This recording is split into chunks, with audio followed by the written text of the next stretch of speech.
Hey folks, it's Patriot Nurse. Thank you for joining me today. In this video, we are going to discuss why the church is dying in the United States. Prickly topic, but an important one. If you haven't already liked and subscribed, just a reminder, it is free to subscribe. And if you click the little bell button, you actually get notified when I make a video. So make sure you stay in the loop that way. We need to talk about the serious and important impacts on the retreat of Bible-believing congregations, the retreat of the church in the United States, and what that means for us and for our position internationally. So let me define my terms here. When I say the church, I'm talking about the broader context of a Christian-dominated West, and of a West that was built on essentially the post-Reformation Bible-believing functional literacy and competency in the scriptures as printed out and widely distributed by people who congregate in groups associated with Christian belief and in churches. So that's pretty broad as far as things are going. But really this could include anyone of functional Bible belief. Our culture itself was, when I'm speaking about our culture, the United States' representative republic form of government, constitutional republic, was put together and was architected by men who aligned on a unified pattern of belief originating in the Hebrew scriptures and to a great degree the Christian New Testament. So their worldview was formed by these basic assumptions. When those basic assumptions, which formed and which molded that worldview, are now no longer widely adopted or accepted by people, the foundation itself of the infrastructure of the form of government and of the civilization which they gave to us can do precious little other than being called into question as far as its legitimacy and its reality here in our day and life now. So where is this coming from? When you look at what happened with the wide capability of human beings to hold in their hand, in a language which they understood, the printed words of the Hebrew scriptures and of the New Testament, the change that happened in mankind was broadly revolutionary and was one of independence. If you want to talk about the single most anti-tyrannical piece of paper / document that was ever codified, it is the scriptures.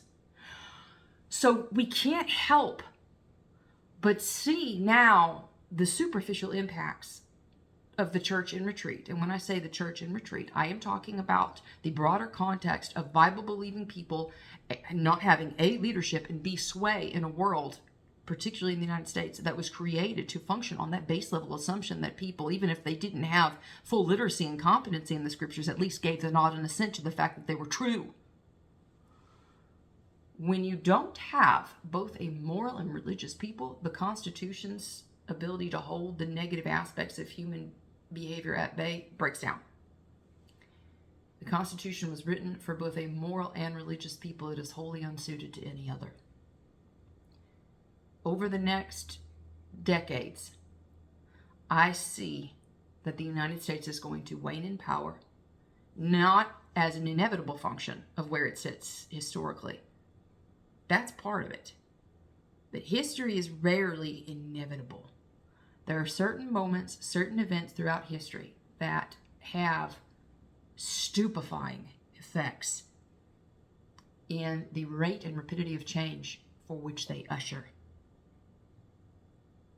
Without a populace of people bent on viewing their worldview as a function of their faith and belief,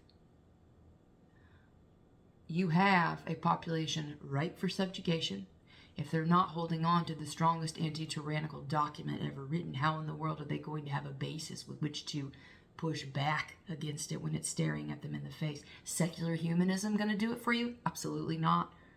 The greatest atrocities of the last century were perpetrated by secular humanist holding ideology that rapidly morphed into absolute godlessness and despotism. I'm talking about Stalin. I'm talking about Hitler. I'm talking about governments that prided themselves on being at the forefront of progress, right? But then that progress was absolute devolution into the worst of humanity and the worst of human behavior. Functionally, what we can anticipate, the less functionally, biblically literate a population is, the more ripe it is for subjugation, the more ripe it is for crying out for a tyrant, for crying out for a leader, or conversely from being subjugated by their own base needs. It's interesting because there is in Hebrew commentary, the Mishnah, there is a passage called Pirkei Avot, which literally means the sayings of the fathers. Very, very important passage. And in this passage, it says that there are three things that functionally end a person's life early, take a man out of this world. Kina, taiva, kavod. Kina, jealousy. Taiva, physical lust. Kavod, the pursuit for glory. The antidote to all of these is the scriptures, the word of God. In absence of the word of God, those three basal instincts of man are going to take over. And you see this when you reduce each of those components down to their base level application, but extrapolate it en masse, you end up seeing the cycle and nature of oppressive governments throughout history. Kina, kinyan, comes from the word kinyan, which literally means to acquire in Hebrew. Jealousy is the desire to acquire. Which political ideology is based on jealousy and taking other people's stuff? That's right, socialism. Kina, taiva, physical lust, carnality. The inability to check that. That's what I submit to you we have now in the United States. Hedonism through the roof. Anything that you want, boom.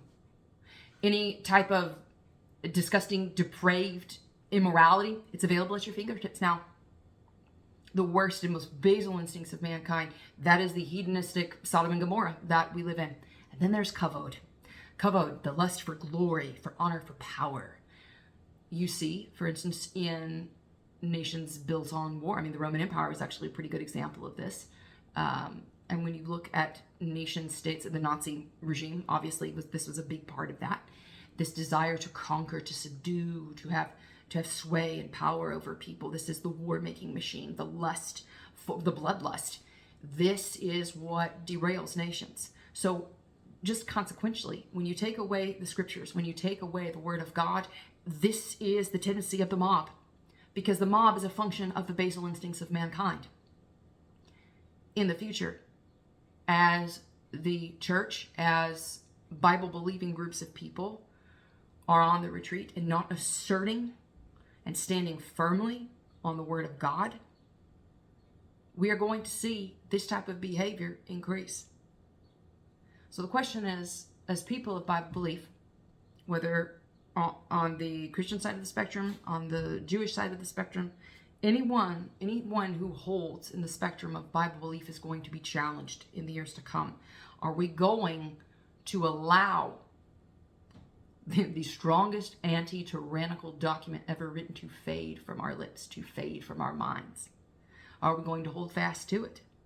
It's interesting, when you look at the very beginning of the book, the commandments to love the Lord your God with all your heart, with all your soul, with all your strength. When you look at the next words which come after that, and these words which I command you today shall be on your heart. You will teach them diligently to your children. You will speak about them when you sit at home and when you walk along the way, when you lie down, when you get up. Constantly, the words of God are to be foremost in our mind. Why is that? Because we have instincts as human beings that want to take us off path. When you look at the word of God, it is set up in such a way to empower mankind to liberate himself against the shackles of tyranny and to rise up against them and throw them off. It is for this reason that every totalitarian regime throughout the past 150 years has actively sought to suppress and destroy the people of the book, to suppress and destroy freedom of religion, freedom of practice, freedom of conscience for anyone holding to the spectrum of Bible belief. Over the next cycle of history, as we're looking forward, we have a choice what our destiny is going to be. We have a choice what the inheritance of our children is going to be. Are we working for stuff? Are we working for our children to be able to inherit a legacy of clutter? Or are we willing to, in the everyday, live our life in such a way that we're going to make an account for it? Are we going to prioritize the things of the Lord? Are we going to prioritize transmitting that functional knowledge and the observance and obedience of the scriptures to the next generation? That is the only way that we are going to stave off tyranny. That's it. And the type of tyranny that we may be facing is something of proportions and of a scale and of a manifestation, the likes of which we probably have not seen before. I'm anticipating massive deception, counterfeits, and inversion of the things that God has called good. Woe to them that call evil good and good evil. I think that's the times that we're going to be coming into. And the only way that we plant our feet firmly on the ground, the firm foundation, is to hold fast to the word of God. I hope the video was helpful for y'all today. If you did enjoy the video, I hope you'll subscribe to me here on YouTube, Patriot Nurse. You can also support me on Patreon, Subscribe Star, Cryptocurrency, and PayPal. I got links below. If you would like to train with me and get ready medically speaking, I got 2 options for you.